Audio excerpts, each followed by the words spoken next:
apologetics takes this major role in my life to where I can see I have a lot of friends who are falling by the wayside in their Mormon faith. And then realizing we did not have a super accurate history of our church. Why were we caught off guard? I got sick of being caught off guard. Like, why do we not know this stuff? Why do the haters, why do the anti-Mormons know more about our actual history than we do?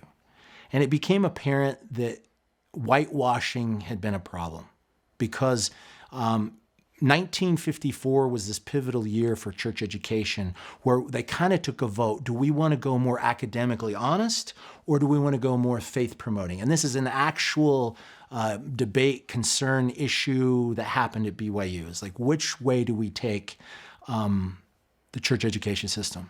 The idea was, let's go with faith promotion. Not everything that is true is useful.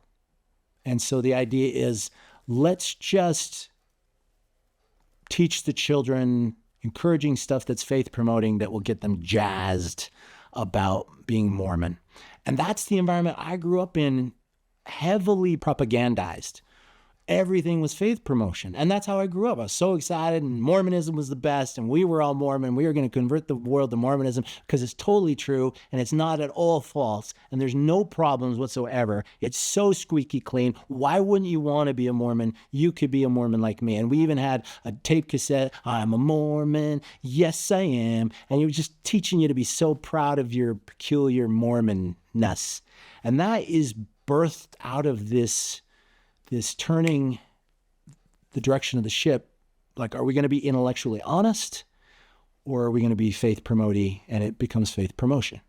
And later in the 90s, you have the September 6th, which is really the September 7th. You have these academics at BYU who are made an example of. There's kind of a witch hunt where they weed them out, they excommunicate them, kind of humiliate them and drag them through the mud because it's a tale of two cities. BYU is often academic, whereas Salt Lake is headquarters and it's faith promotion. And we don't care about the truth necessarily. We care about people feeling the good spirit and wanting to join.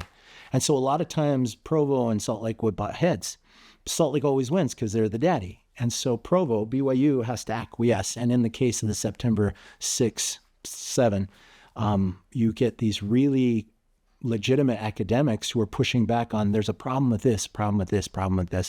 And then we hear tropes like once the brethren have made the decision, the debate is over. You don't question.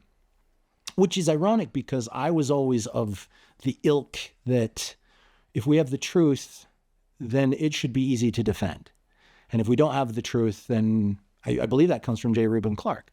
If it's not true, then it should be attacked. It should be scrutinized. I'm paraphrasing. But the idea is the whole foundational scripture of Mormonism is Joseph Smith's experience looking in James 1:5. If any man lacks wisdom, let him ask of God, and let him ask in faith, and God will give liberally and upbraideth not. Now, God will give you liberally if you ask. So we as Mormons should be a people who are willing and ready to ask the questions that we don't know. We should be willing to seek out the truth and have integrity in what the truth actually is. And God, if we ask in faith, is going to open it up to us and help us discover this stuff. That's based on James. That's Mormonism in a nutshell, or should be. And then the last part, which is my favorite, is God will upbraideth not. What does upbraideth mean? And the point is, he will not beat you or reprimand you for asking questions. Guess what happens a lot of times when Mormons ask questions?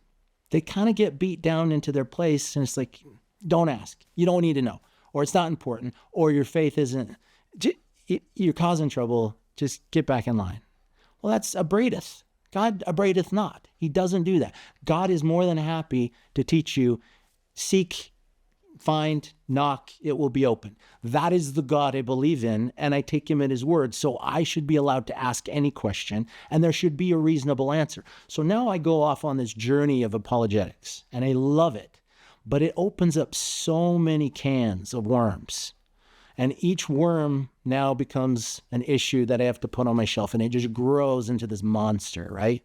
And so I have a pretty big shelf. I don't know what to do with this.